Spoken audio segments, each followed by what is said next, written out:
Punta tayo dito para tumingin tayo ng motor. So I'm sorry, dapat tingin lang, isama na natin.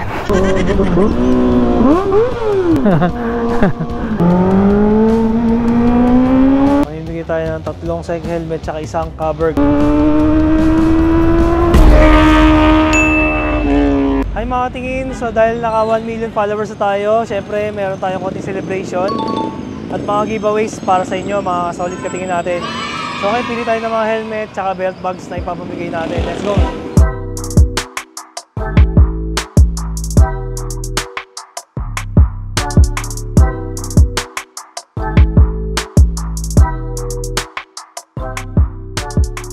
So ngayon dito tayo sa SEC Moto Supply 10th Avenue sa Caloocan.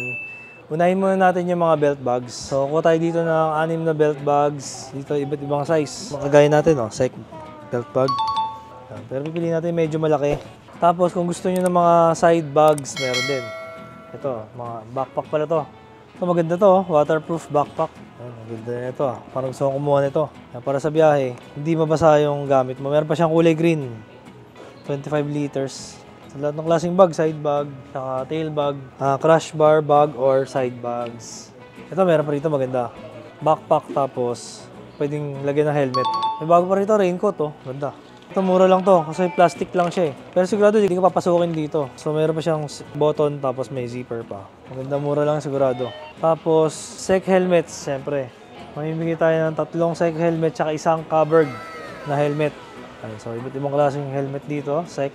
From SEC Moto Supply. Tapos isang covered dito. Pag na-collecta na natin yung mga stocks na pakuha na natin, pakita ko sa inyo. Dito tayo sa harapan. Tapos abangan nyo, may lalabas na bago. Drift Evo covered na version 2, lalabas na yan. Baka this month na. So dito sa taas, para sa mga racing, mga riding gears, mga jacket. Pili tayo ng mga bagong labas na jacket. So kasama na si Kuya. Kuya, ano pangalan mo?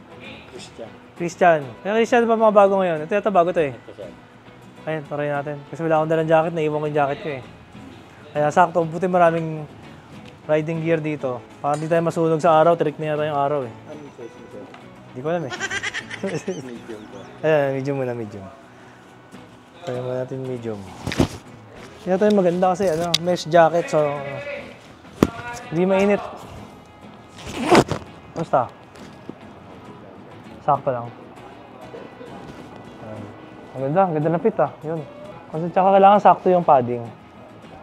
Sakto na siko.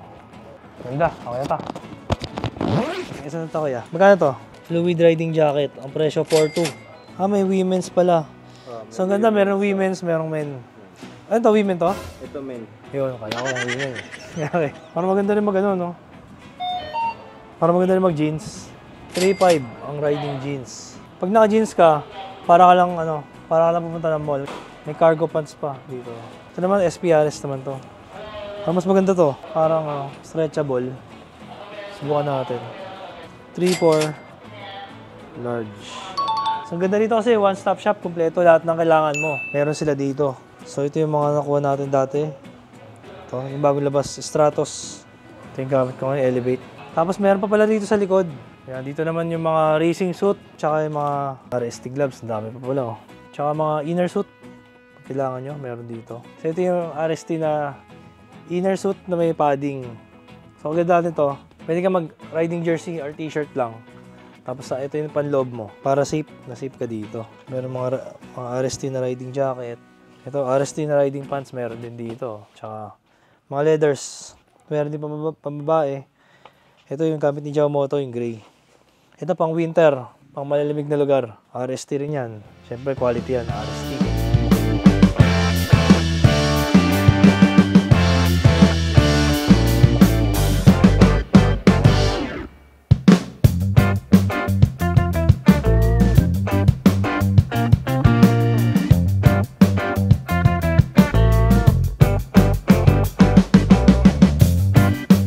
So ito na guys, napili na natin Tatlong sa helmet at isang cover helmet. Tapos mga belt bags. Abangan nyo, live tayo sa Saturday. Pagkatapos mag-shopping, napunta tayo dito para tumingin tayo ng motor kasi meron isang motor dito, makikita nyo, iba-ibang kulay niya. Kakaiba yung kulay niya. The ZX4RR. 2023. Boto niya, 2,400. Dapat tingin lang eh, kaso binayaran ko na. Kasi hindi ko matanggihan yung offer sa akin ni boss. Napaka ganda ng presyo. Tapos, ito kasi trademark yan eh. Yun yung unang-unang ZX4RR sa Pilipinas. So, yun na. Try natin. So guys, soundcheck na natin. Exil exhaust. Original yan. Made in Spain. Gano'ng kaingay.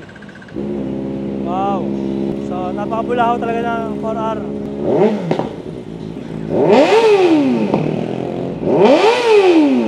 Makapalag yung motor. Okay. Ayun, napakagaling oh. Picture natin, ang ganda oh. Honda Click with mini top box. Yan, ang galing eh. Ang cute ng top box oh, guys. Kaya mo yun, isa pa. Ang isang angulo. Dito, ang galing eh. Top box. Sobrang liit eh. Kala ko may sandalan pa siya eh. Wala na siyang backrest kasi maliit na siya eh. So ayun, syempre yung bago nating gloves tsaka jacket nakuha natin sa SEC Moto Supply. So ito na yung 4RR natin 2023, the first ZX4RR na dumating sa Pilipinas. At napakalinis pa rin ng headers. Fresh pa rin siya. Ayun, syempre may sticker ni SEC, di ko natatanggalin yan. So I'm sorry, dapat tingin lang pero isama na natin. Ang ganda ng keychain, may leather, something First start. May pulikat pa ako eh.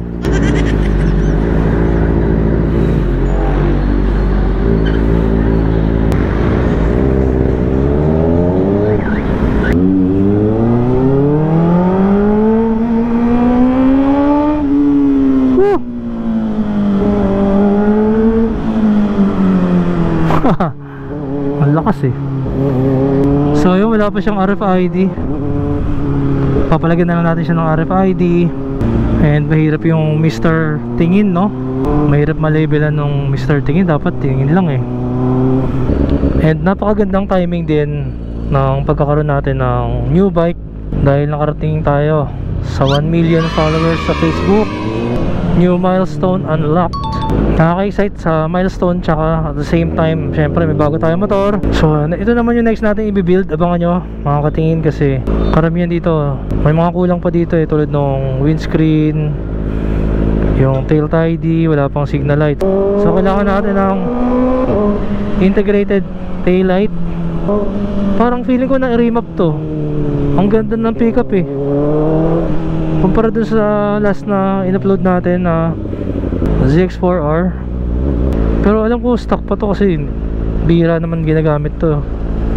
So isa pang nakakatawa dito sa bike na to kung bakit maganda tong i-4 keep, dahil ito yung unang dumating na ZX4RR sa Pilipinas. Ito yung unang in-unboxing nun ni Yang. Ito yung unang nabenta na ZX4RR. Diba? Meron siyang sentimental value ba tawag doon? Basta yun na yun. Basta may value. At least para sa akin na special tong bike na to. Hindi yung tinesting ko siya last time sa Marilake.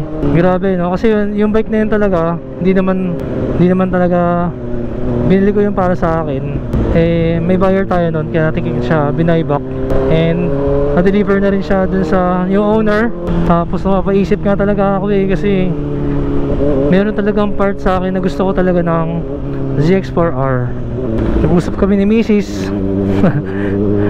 Nag-usap kami ni boss. And sa makakahanap ng ganong Mrs, diba? Napaka-supportive. Kumbaga, pag alam niya ikakaligaya natin, nagbibigyan niya eh. Sobrang saya ko na tears of joy ako. Kasi hindi ko nakakala magkakaroon pa tayo nito dahil bukod sa syempre mahirap ang stock, parang hindi na practical yung maraming sport bike, pero inalok sa atin eh. Ito rin yung unang-unang ZX4R na tinest ride natin and na-review. So diba? Bumalik sa atin. Destiny. Sabi nga nila, destiny. At saka syempre, napakabait ni boss, good deal ang binigay sa atin. O diba, pagka ganun para sa atin na talaga yun eh. Mga ganung pagkakataon, diba, tatanggihan mo pa ba yun? Syempre, pagka ganun rare na pagkakataon, alam natin yung history kasi itong bike na to, isa pa sa maganda ron, diba? Nireview lang to ng mga motovloggers, ng mga tropa din natin. So nag-decide ako at nakiusap ako kay boss may misis kung pwede pa naming i-for keep. And very thankful ako, di ba, magkaroon ka ba naman ng ganun na misis na napaka understanding. So marami tayong gagawin dito sa bike na to. Ang plano ko, syempre i-build ko siya ulit. May mga kulang pa sa kanya, nakita ko kagad yung mga kulang, hindi pa ako nagkakape sa harap niya. Okay, pa-remap natin, pa-full system natin, palit natin ng brake master. Kasi gusto ko yung Devaso eh, di ba? Ito kasi para pang scooter. Malakas na yung preno niya pero forma kasi ng Devaso. Sakto meron na nakatabi dun sa bahay na Brembo brake master para kay ZX6R sana yun. So pagpasensya nyo na makakatingin at pabago-bago tayo ng mga plano sa buhay. Kung kayo'y nalilito, ako rin nalilito na kung ano ba talaga uunahin kong i-build. Dami nakapila, no? So sabi nga, yun ang magandang problema. So napansin ko sa Excel na to, ang ganda na ng tunog niya, buo. Hindi gaya nung isa, yung last time. Ang sakit sa tenga nun eh. Ang ganda ng tunog niya. So Excel slip-on, made in Spain.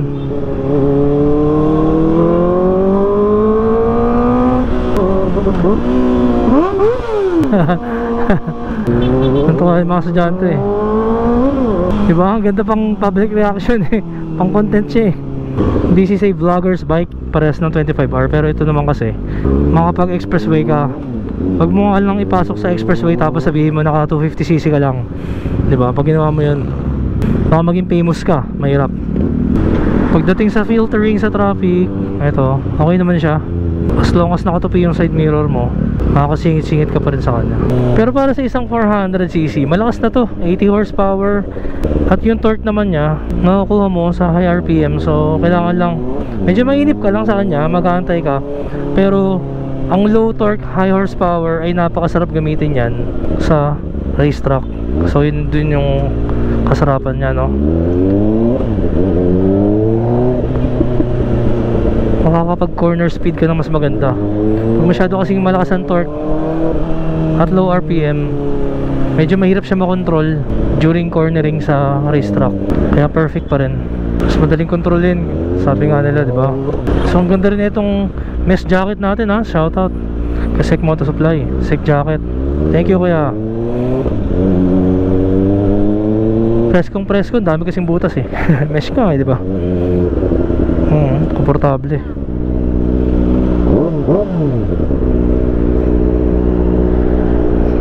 Tumupi pala yung ano natin. Natupi yung jacket natin. Yun. Naka-OC, no? Ba't naman nakatupi yung jacket ko? Nakatupi pala yung jacket natin. So yun. Sobrang excitement kasi makapag GX4R.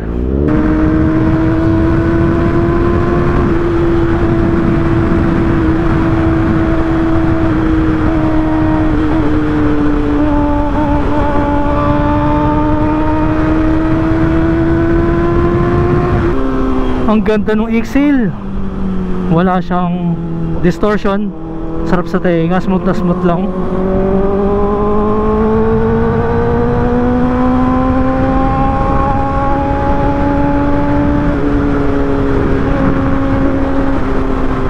So yun, overall happy ako sa 4R, and abangan nyo guys next mga content natin dito.